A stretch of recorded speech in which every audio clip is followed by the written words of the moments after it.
मुश्किल होता है क्योंकि घर की उम्मीदें हमारे पे टिकी होती हैं। नीट का पेपर दुबई जा रहा है, पेपर लीक हो जाता है, उसकी वजह से एज लिमिट निकल जाती है। अब लखनऊ वाला कांड हो गया तो उसके वजह से हम लोग का 3-3 दिन 4-4 दिन के लिए लाइब्रेरी बंद हो गया, कोचिंग पे सील हो रहा है, अब जांच हो रही है। अब यही चीज़ क्या है कि 2 दिन बाद फिर ये लोग ठंडा हो जाएंगे, फिर उसके बाद आने वाले समय में फिर कहीं अग्निकांड होगा, फिर कोई बाढ़ वाला नौबत आएगा। यूपी में चुनाव का मौसम है और नेताओं के बड़े बड़े जो दावे हैं वो भी शुरू हो चुके हैं।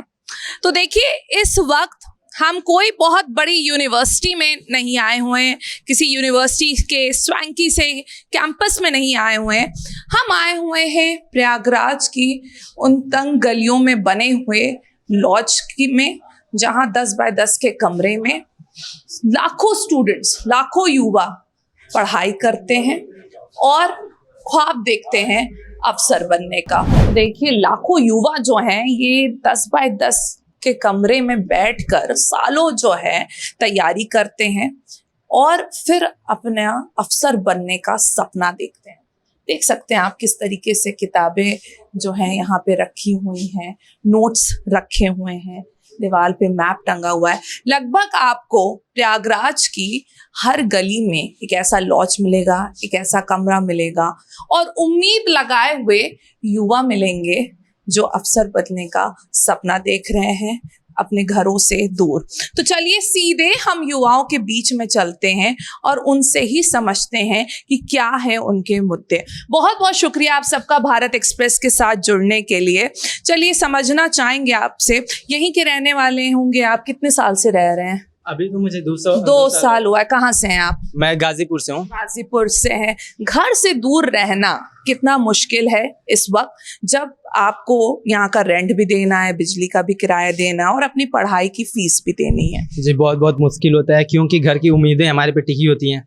हम इतने घर वालों के सपने लेके आते हैं तो अपने आप को कैसे मैनेज यहाँ करना, खाना बनाना भी होता है और घर पे बर्डन न जाए इसलिए अपना ये भी होता है कि पार्ट टाइम जॉब करके ट्यूशन कहीं पढ़ा के अपना फीस निकाल के रेंट दे सकें, तो ये होते हैं। और ये मतलब हमेशा एक स्टूडेंट यही चाहता है कि जो ऑनर है लॉज का वो बढ़िया सब वो देता है, तो यहाँ फैसिलिटी हम लोग को ऐसे मिल जाती है, सही है सब।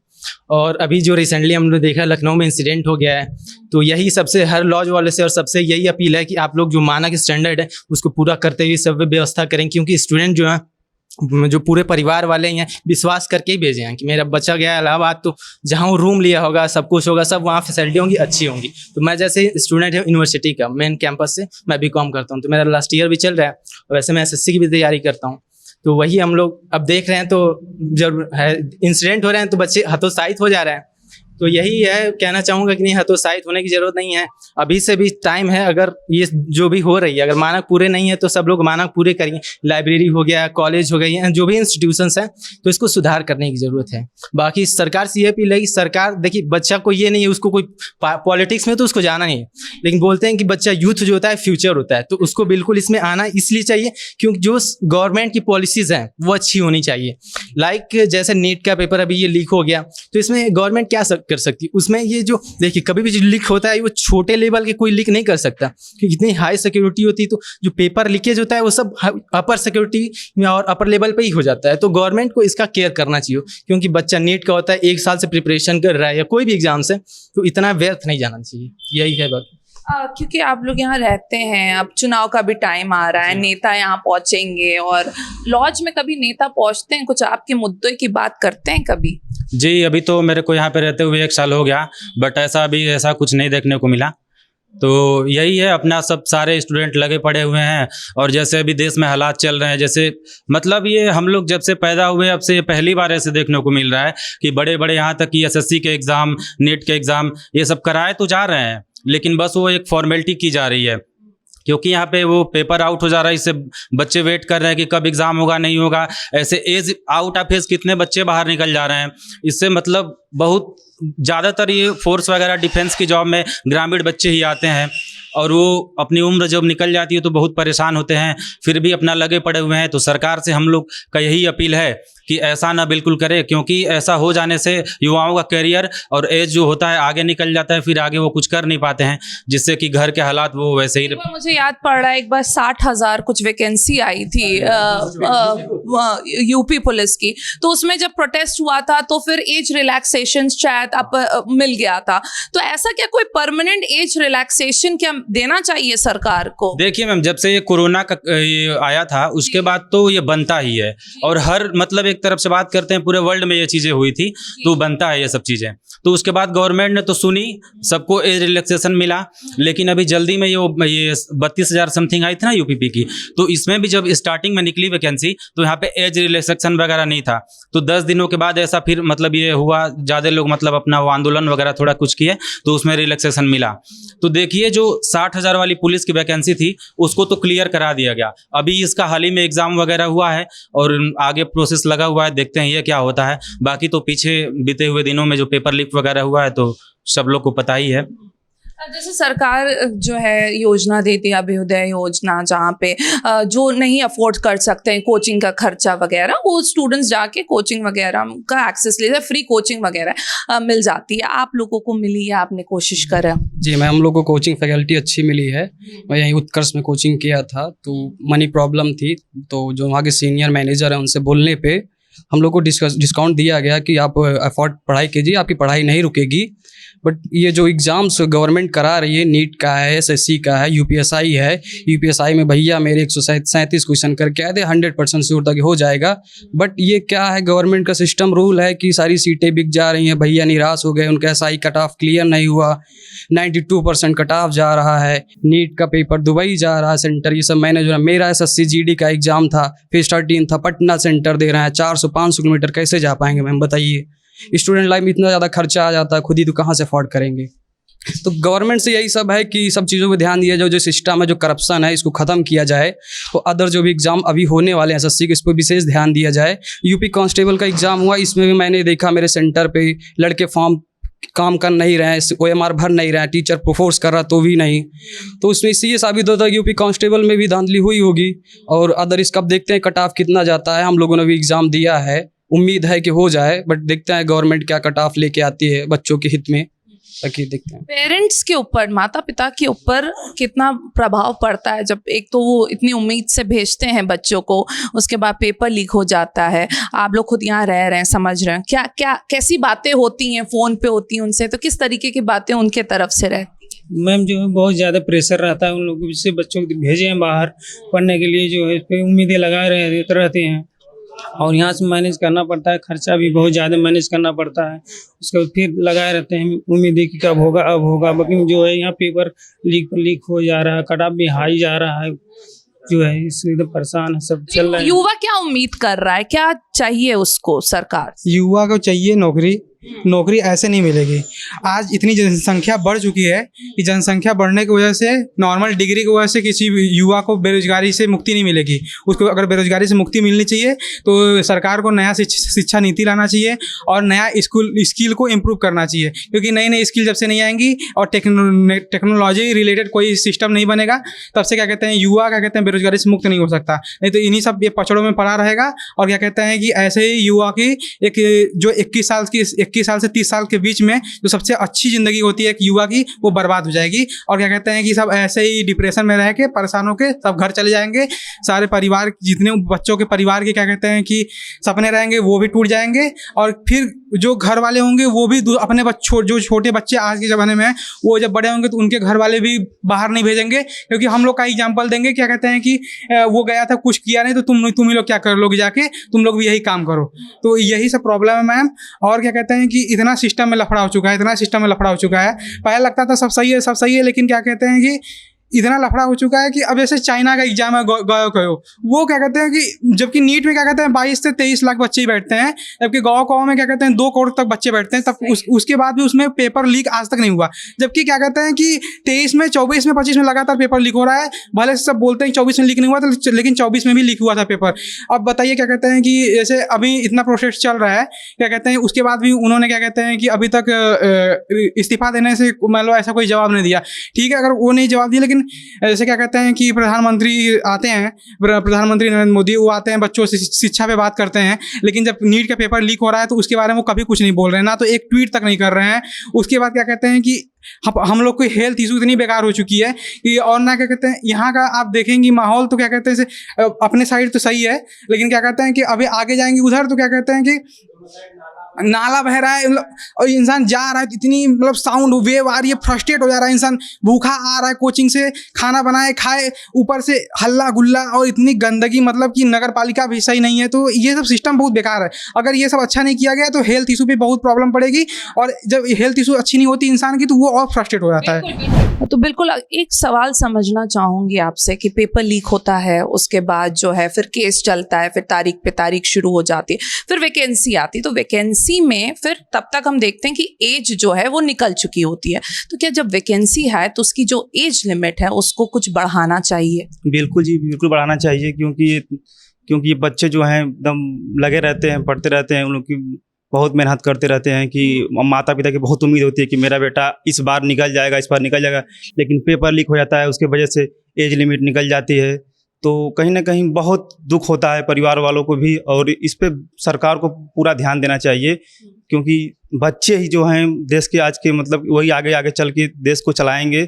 तो अगर बच्चे ही सही नहीं रहेंगे, मतलब बच्चों की शिक्षा ही सही नहीं रहेगी, आगे चल के वो मतलब उन्हीं को आगे चल के जो भी है देखना है सिस्टम को, तो वो अगर आगे नहीं बढ़ पाएंगे, सरकार उन्हीं को आगे नहीं बढ़ाएगी तो देश का विकास नहीं हो पाएगा।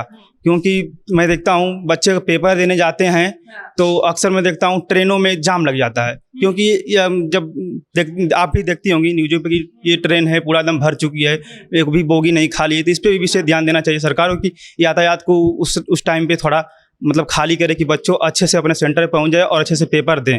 इस पर भी ध्यान देना चाहिए, जो कि इस पर सरकार इस समय ध्यान नहीं दे रही है बिल्कुल।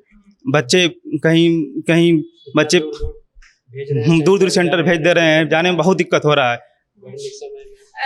कैसा नेता चाहिए है जो इंफ्रास्ट्रक्चर की बात करे, आइडेंटिटी की बात करे, या फिर नौकरी की बात करे, वैकेंसी की बात करे, पढ़ाई की बात करे?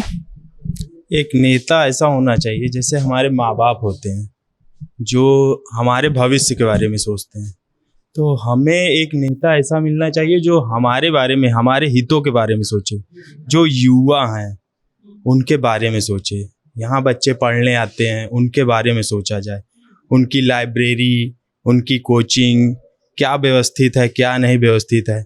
सेंटर पे जैसे नीट के पेपर हुआ, सेंटर पे अगर 2 मिनट कोई बच्चा लेट जाता है, उसको आप पेपर नहीं देने देते, वो पेपर नहीं दे पाएगा। साल भर उसने मेहनत की, वो पेपर सिर्फ 2 मिनट की देरी से, वो भी किस लिए?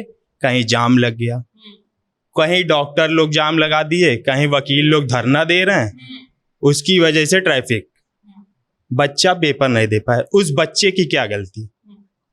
तो हमारे जो नेता हैं उनको ये चीज़ें सब चीज़ सोचनी चाहिए कि बच्चे का भविष्य, अगर 2 मिनट की वजह से बच्चे का भविष्य खराब हो रहा है तो वो 2 मिनट उसे क्यों ना दिया जाए। आप 5 मिनट 10 मिनट इतना तो रिलैक्सेशन दे सकते हैं, उस 2 मिनट में उस बच्चे की भविष्य खराब होगा, उसका मनोबल टूट गया, वो आगे कैसे प्रिपरेशन करेगा, उसके परिवार वालों की उम्मीदें सारी चीज़ें विखंडित हो गई, टूट गए। तो इन सब चीज़ों को नेताजी को देखना चाहिए। बात करें, क्योंकि प्रयागराज में आप लोग रह रहे हैं, एडमिनिस्ट्रेशन कैसा है यहाँ का? ठीक ठाक है, जैसा भी, बस ये गली वगैरह में बहुत दिक्कत होती है आने जाने में। बाकी समझना चाहेंगे कि सरकार जो है अलग अलग, अच्छा पेपर लीक की भी बात करें तो बड़ी सख्त अब कानून आ गया है कि जो भी इसमें पाया जाएगा उसको 2 साल से या उम्र कैद दे दी जाएगी। दूसरा ये आया है कि अब टैबलेट्स वगैरह भी दिए जाते हैं बच्चों की पढ़ाई को आसान करने के लिए। तो ये सारी जो सरकार की चीज़ें आती हैं वो कितना ज़्यादा सराहनीय है? वो देखिए, अभी कहने को तो इतना नियम कानून बना है, लेकिन अभी फिर भी ये जो रीनीट हुआ है, अभी आपने न्यूज़ सुना होगा कि कहीं ये पटना में कि कहाँ पे अभी ये गैंग अपना मतलब चला रहा था, इतना मतलब नियम कानून के बावजूद भी ये चल रहा है। तो इसमें मनमानी मतलब गैंग तो बनता रहेगा, ये सब करते हैं, लेकिन हमें सरकार से बस ये उम्मीद रखनी चाहिए कि सरकार अपनी जगह सही रहे, सरकार अपनी व्यवस्था को एकदम व्यवस्थित रखे, तब जाके यहाँ पे कुछ हद तक रुक सकते हैं। और नहीं तो ऐसे योजनाएं तो काफ़ी कितने साल से योजनाएं चल रही हैं, सब कई दशकों से योजनाएं चल रही है, लेकिन आज तक कभी सिस्टम सही नहीं हो पाया। तो इसमें सिर्फ और सिर्फ सरकार का ही है, क्योंकि सिस्टम में वही बैठे हैं, वही हर एक चीज़ को रेगुलेट कर रहे हैं, उन्हीं का सब पे नियंत्रण है। तो अगर वो अपने जगह सही रहे तो हमें नहीं लगता है कि कहीं गड़बड़ी का कोई चांस बनेगा, क्योंकि यदि हम अपने जगह ही गलत रहेंगे, हम कहीं पेपर को अगर सही तरीके से हम कहीं नहीं अभी जैसे अग्निकांड हुआ लखनऊ का, तो अगर हम लाइसेंस दे रहे हैं उस कोचिंग को या उस चीज़ को कि भाई आपके यहाँ जब इंफ्रास्ट्रक्चर सब सही है कि नहीं सही है, तो अगर हम वहाँ पे देखें कि फायर का एग्जिट, ये सब फायर एग्जिट में इमरजेंसी एग्जिट है कि नहीं है, तो ये सब चीज़ अगर हम ना देख के सिर्फ लाइसेंस ऐसे साइन कर दे या मुहर लगा दे, तो उसके बाद फिर गलती इसमें किसकी हुई? इसमें सिस्टम की गलती हुई। बच्चे क्या है कि वहाँ पढ़ने जा रहे हैं, वहाँ एडमिशन कर रहे हैं, बच्चे का तो काम ही पढ़ रहा है, उनको तो अपना भविष्य बनाना ही है, लेकिन सिस्टम में कमी यही है, तो इसके वजह से बच्चों को भुगतना पड़ रहा है, उनके वजह से उनके परिवार को भुगतना पड़ रहा है। कई बच्चे ऐसे होंगे जो अपने माँ बाप के इकलौते होंगे, उन्हीं पे पूरा उनका भविष्य टिका रहा होगा। अब वो लोग अब नहीं रहे इस ऐसे कांड में, तो फिर अब क्या ही उम्मीद कर सकते हैं? ऐसे पूरा सिस्टम करप्ट होता चला जा रहा है। तो बस यही सरकार से उम्मीद है कि बस अपने जगह सब लोग सही रहे, तो हो सकता है कि कुछ सुधार आए। अपने सिस्टम पे सही से ध्यान दे तो वही हम लोग ये काफ़ी है। अगर सिस्टम को अपने सही कि जैसे मान लीजिए लाइसेंस अभी आप चेक करा रहे हैं कि स्टैंडर्ड को पूरा कर रहे हैं कि नहीं, अगर आप काम वही कर दे जब इंफ्रास्ट्रक्चर, जब बिल्डिंग बन रही है, तभी आप जाके वहाँ चेक करिए जैसे जो मानक वो पूरे हो रहे हैं कि नहीं, तभी चेक कर लेंगे। अब जब घटना हो जाए उसके बाद आप जा रहे हैं तो अब क्या मतलब है? तो जो बोलते हैं कि पुलिस देर से पहुंचती है, वही तो बात हो रही है ना। फिर इसके पहले जो मुखर्जी नगर में हुआ था बाढ़ के वजह से इतने लड़के मरे, तो उसके बाद क्या हुआ कि हफ्ता भर लोग प्रोटेस्ट किए, हफ्ता भर लोगों का कार्यवाही चला, चेकिंग हुआ, उसके बाद फिर क्या हुआ, फिर लखनऊ वाला कांड हो गया। अब लखनऊ वाला कांड हो गया तो उसके वजह से हम लोग का 3-3 दिन 4-4 दिन के लिए लाइब्रेरी बंद हो गया, कोचिंग पे सील हो रहा है, अब जाँच हो रही है। अब यही चीज़ क्या है कि 2 दिन बाद फिर ये लोग ठंडा हो जाएंगे, फिर उसके बाद आने वाले समय में फिर कहीं अग्निकांड होगा, फिर कोई बाढ़ वाला नौबत आएगा। तो ये सब चीज़ें एक बार के लिए की जाए ना, मतलब अगर कर रहे हैं तो हम क्यों ना पूरे अपने मन से किया जाए, पूरे ज़मीनी स्तर पे आके उसको ठीक किया जाए, ताकि आने वाले समय में ऐसा मतलब बहुत कम ही चांस हो। हालांकि आपदा जो चीज़ें हैं वो तो अनहोनी है, नहीं होनी है, लेकिन अगर हम उसको बहुत हद तक सुधार सकते हैं, हम उसको मतलब किसी का जीवन मतलब मूल्यवान इतना है, तो उसको ऐसे ही सिर्फ अपने नाकामी की वजह से किसी का ज़िंदगी तो ख़राब नहीं कर सकते। तो इसलिए हम सरकार से बस यही उम्मीद कर रहे हैं, यही रिक्वेस्ट भी कर रहे हैं कि वो अपने स्तर से जितना ज़्यादा से ज़्यादा हो सके उतना बढ़िया अपना व्यवस्था बनाए रखे, क्योंकि गलती तो सरकार की तरफ से ही हो रही है, इतना तो है। और एक मैम टॉपिक जो बड़ा ही वायलेट हो रहा है, मैं ये बोल रहा हूँ, जैसे आपने रिसेंटली देखा होगा बिहार में जो ट्रेन हुआ था, ये कोई तो परीक्षा था, अभी मेरे माइंड में रिमाइंड नहीं आ रहा, तो उसमें बच्चे पूरा निषेध वाला था बिहार वाला, तो उसमें मतलब ट्रेन में कुछ इंजन में गड़बड़ी आ गई थी, बच्चे वहाँ इतना विरोध किए थे, पत्थर मार रहे थे। तो मैं ये बोल रहा हूँ कि अगर आप महाकुंभ में एक नई ट्रेन चला सकते हैं अलग से उसके लिए, तो जब बड़े एग्जाम में, हर एग्जाम्स की नहीं बात करूँ, जो बड़े एग्जाम जैसे 60,244 पुलिस की आ रही है स्टेट लेवल की, तो इसमें बहुत एक ही दिन या 2-3 दिन में आप करा रहे हैं, तो इसमें ज़्यादा ये क्राउड होने के चांसेस हैं। तो आप उसके लिए अलग से ट्रेन करा दीजिए ना। इंडिया बहुत बड़ी कंट्री है, रेलवे लाइंस में 3 से 4 नंबर पे आते हैं, तो उसके लिए आप अरेंज कर सकते हैं, उसके लिए प्रॉब्लम नहीं होनी चाहिए। हो सकता है चुनाव में कहाँ से लोग पर्सनली मतलब एक ट्रेनें चली आ रही हैं पूरा लोगों को लेकर चुनाव कराने के लिए, तो ये तो स्टूडेंट को हित में है कि हम लोग आगे चल के आप ही लोग का सपोर्ट करेंगे, सरकार हम ही लोग को रन कराना है, हर एक चीज़ कराना है। तो जब हम लोग का हर एक चीज़ बढ़िया रहेगा तभी ना हम लोग आके करा पाएंगे। जब आप उन लोगों के लिए अपने हित में आप स्पेशल ट्रेन चला रहे हैं, तो आप जिससे मतलब बन के गए हैं, मतलब हम ही लोग जो चुनाव किए हैं, हम ही लोग आपको चुने हैं, तो कम से कम आप हम लोग को, हमारे लिए तो कम से कम करिए ऐसा कुछ। अभी हम देखिए, हम लोग साफ साफ कहना चाह रहे हैं कि ये जो गवर्नमेंट है ना, एकदम से पुअर है, एकदम से पुअर है। हम लोग तो कोई पॉलिटिशियन वगैरह है नहीं, स्टूडेंट हैं। देखिए, मैं आपको एक मतलब वो बात बता देना चाहता हूँ साफ साफ, अगर कोई टीचर का घर का, अगर वो बीजेपी का सपोर्टर है ना, अगर उसकी पूरी फैमिली, और अगर उस घर में कोई टीचर है ना, तो वो बच्चे का दर्द समझता है। ये हम लोग को बात पता है अच्छी तरह से, और कई टीचर से हम लोग भी पढ़ने वाले हैं, ऐसी बात नहीं है मैम।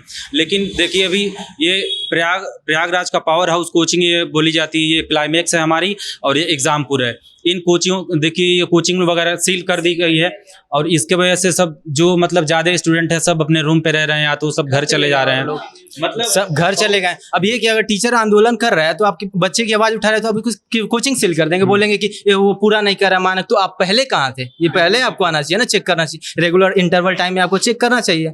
ये तो स्टूडेंट की आवाज़ को आप दबा रहे हैं ना। जल्दी अभी यूपीएसआई का एग्जाम हुआ था, उसमें 130-35 पा के लोग हो गए, जिसका 140 वगैरह नंबर था उसका हुआ ही नहीं। तो ये सब क्या चीज़ें हम लोग समझ नहीं पा रहे हैं। मतलब इससे तो साफ यही समझ में आता है ना कि जो पहले जब सीटें आ रही हैं वो सब बिक जा रही हैं। जो बड़े बड़े हमारे देश में नेता वगैरह लोग हैं वो ऑलरेडी कुछ सीट खरीद के और अपना कुछ पैसे में बेच दे रहे हैं, और जो मेहनत करने वाला बच्चा है वो कुछ नहीं पा रहा है। तो ये सरकार एकदम से निकम्मी है, हम तो यही कहेंगे। मैं अपना पर्सनली यहाँ पे वोटिंग कर रहा हूँ। तो क्या कह सकते हैं, जो ये गुस्सा है वो आने वाले इलेक्शन में देखने को मिलेगा वोटों के जरिए? मिलेगा मैम, इस बार असर पड़ेगा। जी जी बिल्कुल देखने को मिलेगा। मिलेगा बिल्कुल। क्योंकि बोलते हैं कि स्टूडेंट ही डिसाइड करता है कि अगला फ्यूचर कैसा होगा। तो स्टूडेंट तो बिल्कुल भी नाराज है। जिस ओर जमानी चलती है उस ओर जमाना चलता है। तो अब देखिए कैसे जवान चल रहे हैं। जिस ओर हमारे स्टूडेंट चलेंगे तो बिल्कुल स्टूडेंट तो बहुत ही आक्रोश है। तो अगर ऐसा ही रहा तो बिल्कुल चेंज होने वाली है। इतना बजट है, इतना इंफ्रास्ट्रक्चर, हर चीज, मतलब हम लोग के पास किसी चीज़ की कमी नहीं है। अगर हम लोग मंदिर बनवाना चाहें तो इतना पैसा आ जा रहा है कि मतलब बनाने के बाद भी पैसा बच रहा है। तो हम लोग की बस केवल चार चीज़ें हैं। शिक्षा हो गया, स्वास्थ्य हो गया, और आपका पानी हो गया, और ये सब थोड़ा बहुत चीज़ें इंफ्रास्ट्रक्चर हो गया, बस यही सब हो गया। अब ये चीज़ सोचिए कि सरकार हम लोग 1947 के बाद से मतलब अभी तक जितनी भी सरकारें आई गई जो भी हुआ, लेकिन सिर्फ हम लोग ये चार बेसिक चीजें नहीं पूरा कर पा रहे हैं। हम लोग से बड़ी बड़ी चाइना आज कहाँ पहुंच गया, इतना 18 मिलियन ट्रिलियन लोग हो गया, 1949 में फ्रीडम पाया था, फिर भी हमसे आगे इतना कैसे है? तो हम लोग सीख क्यों नहीं रहे? बस यही हम लोग समझ नहीं पा रहे कि हमारी सरकार है वो सब सीख क्यों नहीं रहे। हम लोग सिर्फ मंदिर मस्जिद हिंदू मुस्लिम इस सब में क्यों रह जा रहा है, यही हमको क्लियर नहीं हो पा रहा है कि सरकार अगर इस सबसे ऊपर उठ के करे हम लोग के लिए अच्छा।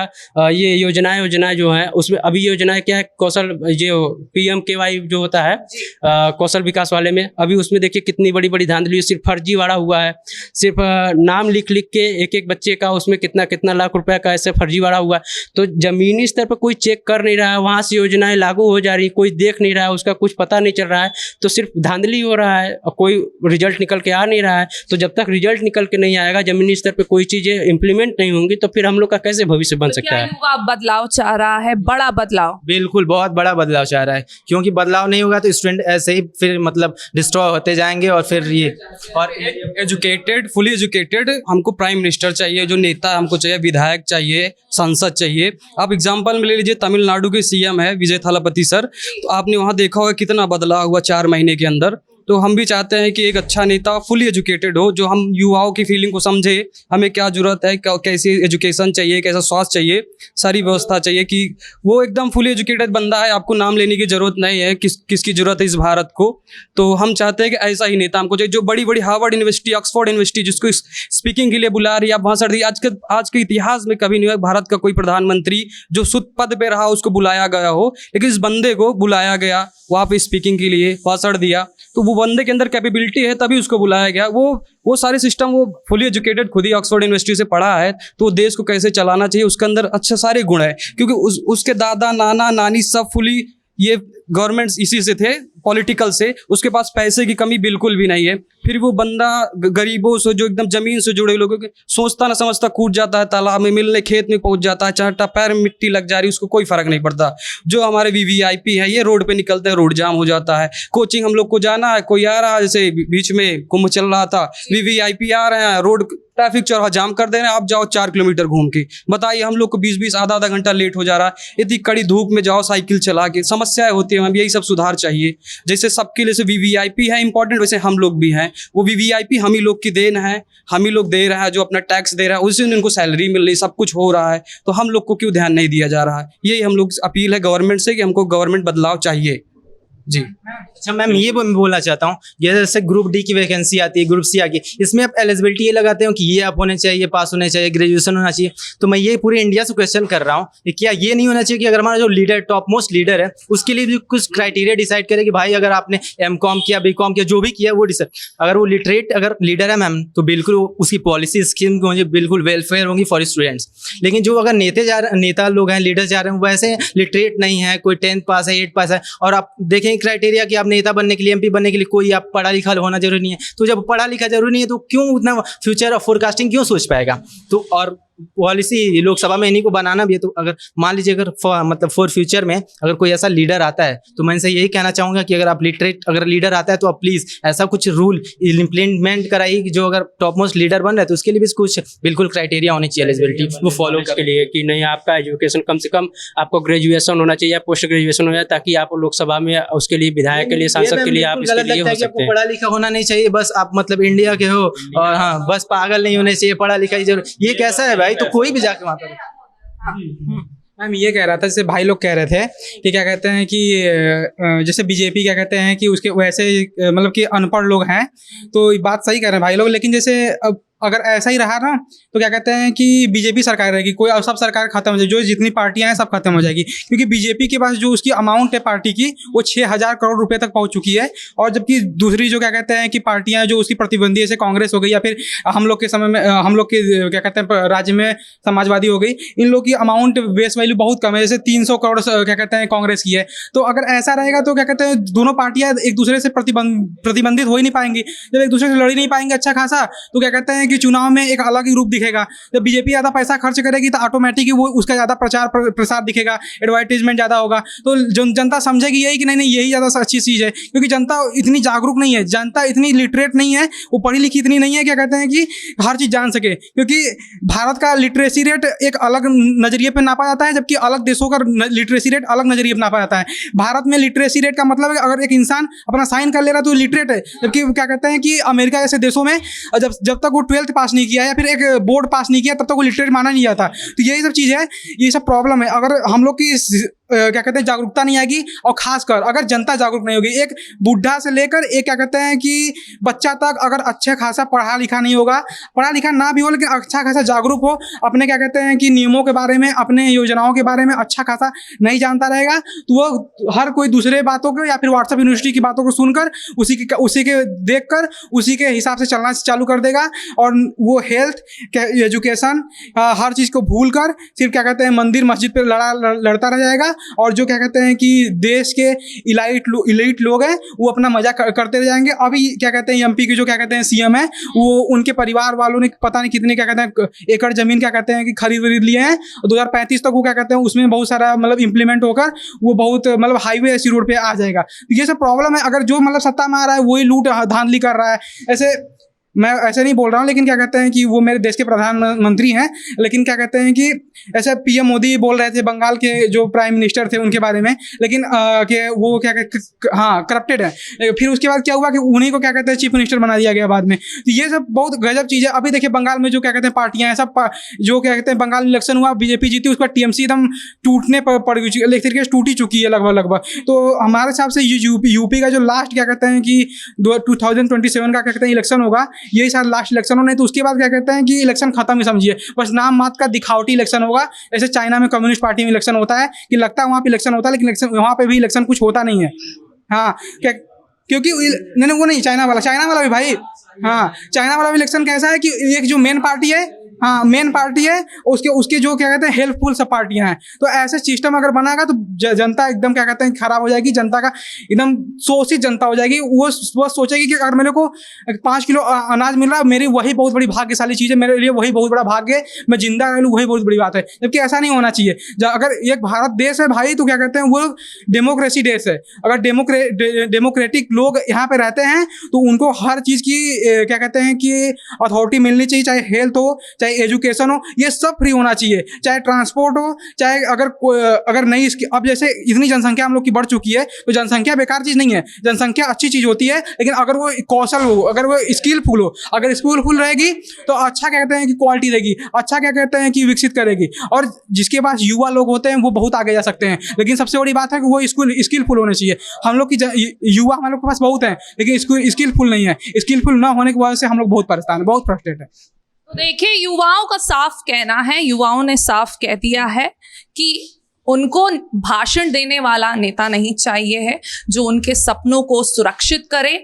ऐसा नेता चाहिए जो काम करे, जो जमीन पे उतर के काम करे, जो उनको सपनों को सुरक्षित करे, जो पेपर लीक जैसे मुद्दों पे बात करे और ऐसा वादा करे कि कभी ये मुद्दे दोबारा ना उठें। तो फिलहाल हम देखते हैं कि यहाँ इस लॉज की आवाज, इस 10 बाय 10 कमरों की आवाज कहां तक पहुंचती है और क्या बदलाव हमको देखने को मिलता है। वीडियो जर्नलिस्ट संजीव मिश्रा के साथ अनम फातिमा, भारत एक्सप्रेस, प्रयागराज।